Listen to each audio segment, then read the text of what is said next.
আজ দিনজোড়া কর্মসূচিতে অসমের ধেমাজিতে যাচ্ছেন মুখ্যমন্ত্রী। ধেমাজিতে ৩৫ কোটি টাকা ব্যয় সাপেক্ষে নির্মিত সংহত জেলা শাসকের কার্যালয় উদ্বোধন করবেন মুখ্যমন্ত্রী ডক্টর হিমন্ত বিশ্ব শর্মা।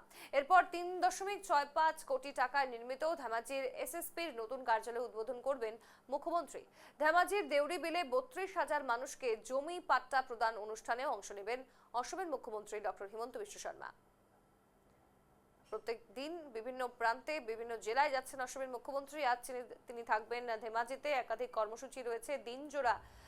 ধেমাজির এসএসপির নতুন কার্যালয় তিনি উদ্বোধন করবেন এবং তার পাশাপাশি এই কার্যালয়টি ৩৫ কোটি টাকা ব্যয় সাপেক্ষে নির্মাণ করা হয়েছে। তার পাশাপাশি সংহত জেলা শাসকের কার্যালয় উদ্বোধন করবেন মুখ্যমন্ত্রী। এরপর ৩.৬৫ কোটি টাকায় নির্মিত ধেমাজির এসএসপির নতুন কার্যালয় সেটিও উদ্বোধনে যাবেন মুখ্যমন্ত্রী। দেউরি বিলে ৩২,০০০ মানুষকে জমির পাট্টা প্রদান অনুষ্ঠানেও অংশ নেবেন অসমের মুখ্যমন্ত্রী।